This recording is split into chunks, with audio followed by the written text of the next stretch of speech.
Hey stars, welcome back to today's video. Sorry it might be all over the place. Hey everybody, welcome back to my channel.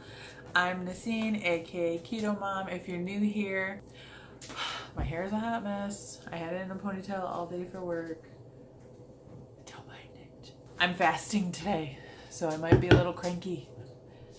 I got my bone broth.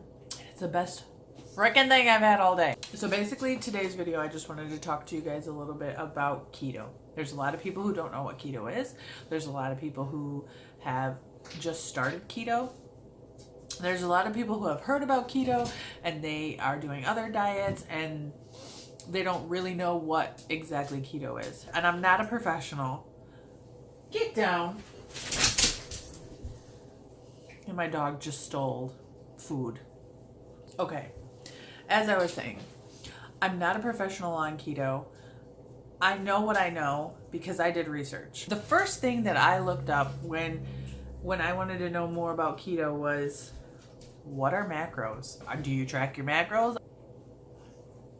Yes. What a macro is, I use Carb Manager to track my macros. It's fairly easy. You want to stay between 5% carbs, 25% protein, 70% fat. It can vary a little bit depending on your body and your weight, your height, your age, everything like that. Carb Manager generates one for you. You can change it depending on your needs. So you want to stay within those limits in order to lose weight. Once you are done with your fat burning macros, then you want to switch to a maintaining macro when you are finally at your goal weight and you don't want to continue to lose weight. You want to stay steady. You want to try to make each meal 5% carbs, 25% protein, and 70% fat. So if you're not meeting those goals, at the end of the day, some people do like fat bombs, which is another word that I did not know what it was. So a fat bomb is something that's very low, if not zero carbs, but very high in fat. It's usually people like to make them sweet, and you eat that to up your fat so you meet your macros for the day. I'm probably not explaining this the best. So a lot of people say you can't just do keto, lose the weight, and then go back. I kind of agree, because keto is more of a lifestyle. So you're not just losing all this weight and then, okay, now I'm just going to start eating regular again. No, you're going to gain all the weight back. If you just go back to, with any diet, you're going to gain it back. But keto is a lifestyle because you're training your body to start burning a new fuel source instead of carbs. So instead of burning the carbs that your body is used to, your body is going to be trained to now burn fat for fuel. Your body needs the carbs in order to have energy. So every time you eat something with carbs, your insulin spikes, and then your body gets energy. And when you are getting low on that, that's when your body tells you that you are hungry and it wants more sugar, insulin, it wants more food. It sends your brain a message to tell you, hey, I'm hungry, let's eat. When you switch over to a keto diet and you're eating the high fats and low carb, your body is learning how to use the fats that it has stored and the fats that you are giving it.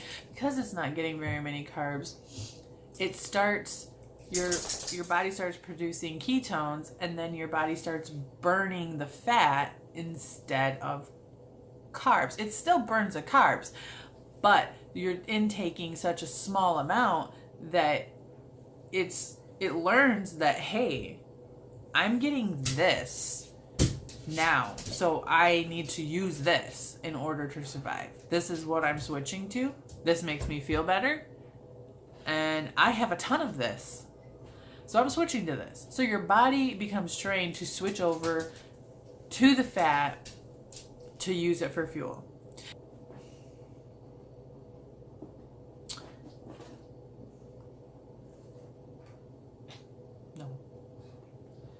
Excuse me, sir. Excuse me, sir. What are you doing? What are you doing? Get down. Get down, baby. Oh, you gonna sit? You gonna sit? You gonna talk? You wanna talk? Link, say hi. Look. Link. Link. Say hi. I forgot what I was saying. My dog messed me up. He thinks I have food. I do not have food. I'm fasting, Link. I'm fasting. I know it's a depressing thing to say. So in a regular diet, say you're doing 2,000 calories a day. So in keto, you do also want to limit your calories. Not limit, but you want to cut back on your calories, because as with any diet, you want to be you don't want to go over what your body uses. So, because anything that you go over in calorie wise, your body then stores as fat. So you don't want to create more fat.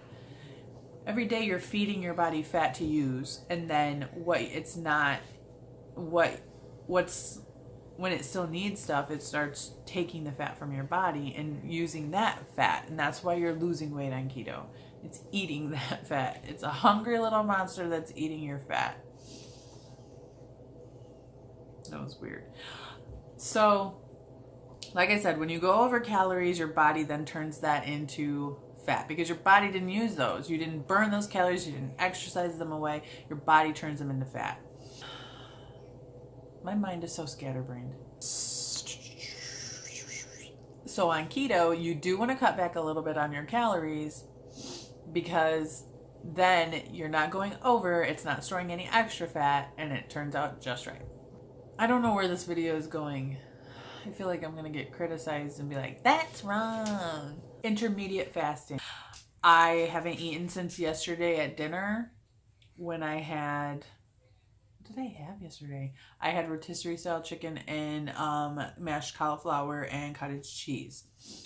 And that was yesterday around 7 o'clock. So I haven't eaten in 24 hours. And I did have a bulletproof coffee first thing in the morning, which had 1 tablespoon of MCT oil. I had 3 tablespoons of heavy whipping cream, because I had about 24 ounces of coffee. And I drank 72 ounces of water today at work, and I had 16 ounces of bone broth at work, and now I have, I don't know, maybe 8 ounces of bone broth now. Bone broth, whenever I'm hungry, it has protein, and it's really keeping me full and giving me energy and helping me get through my fast. This is probably the longest fast that I've attempted. I'm kind of in a stall. I'm fluctuating 5 pounds from 264 is my lowest that I've hit, 264.6. I'm fluctuating from 264.6 up into 267, 268. So I decided to do the fasting to try to jumpstart that and kick my ass into gear. You have to find out what works best for you and do that. It's okay to try the things. It's okay to try them more than once. But don't give up, because really it's not that hard. I've never been able to stick to anything, but I've been able to stick to keto, because the foods will fill you up, they will keep you full, and they're good. And then they think, oh, you just have to eat butter and bacon, and that's disgusting. I don't want to just eat butter and bacon. Some people don't even eat butter and bacon. There's other ways to get your fats in. Avocados, they're amazing. Some people are afraid of the keto flu, or some people who have started keto have gotten the keto flu, which is very common. A lot of people in the first 2 weeks get keto flu. You need to make sure that your electrolytes are up, because if you don't, that's when the keto flu comes in. It's flu-like symptoms. It's not actual flu, but it's flu-like symptoms. So you'll get headaches, you'll get nauseated, you'll get cramps, you're tired, and that is the keto flu.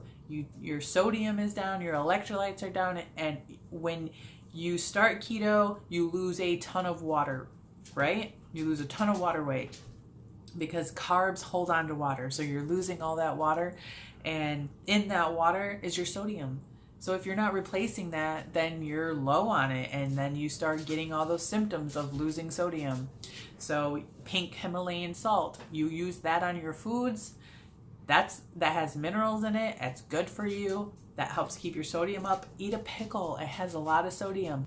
Don't dump a whole salt shaker on your food, but make sure you're keeping up on your salt. Keep your electrolytes up. You won't have a problem with the keto flu. So basically, the tips that I have for you, even though this video was completely all over the place, is number one, get an app to track your macros. Carb Manager, MyFitnessPal. Number two, if you're just starting keto, make sure that you are drinking plenty of water, getting plenty of sleep, and that you are keeping your electrolytes up, because you do not want to get the keto flu. It is not fun. And if you do get the keto flu, just make sure that you add some salt, some sodium into your diet. Get you back up and running. Number three, don't think that keto is just bacon and butter. There's so many more foods to it. If you just Google or go on Pinterest or go on YouTube, keto foods, you will see an endless amount of foods that you can eat that are good. Number four, is it number four or number five? Read up on intermediate fasting. Try it. If you're at a stall, try it. If you want to really increase your weight loss on keto, try intermediate fasting. And number five, love yourself. Because if you don't love yourself and you don't believe in yourself, then you're not going to succeed in anything. You have to believe in yourself, because you can do it. And I know that you don't know me and I'm just some girl in her kitchen with a camera, but you have to believe in yourself, because me, of all people, I'd never believed in myself, and this is one of the very few things that I have believed in myself about. And I know I can do it, and I'm going to do it. And when you come back to my channel in 6-7 months and you see all the weight that I've lost, you will realize, if you haven't already done it by then, that you can do it too. And yes, I'm putting that out there. I guarantee you in 6 to 7 months that I will look like a different person. So if you want to keep losing weight, you want to join on the keto train, you want to do this, join me, join my channel, subscribe, hit the like button, comment down below if you have any ideas or videos that you want to see me make, and I will do my best to make them for you, because you guys are my shooting stars and I'm here for you.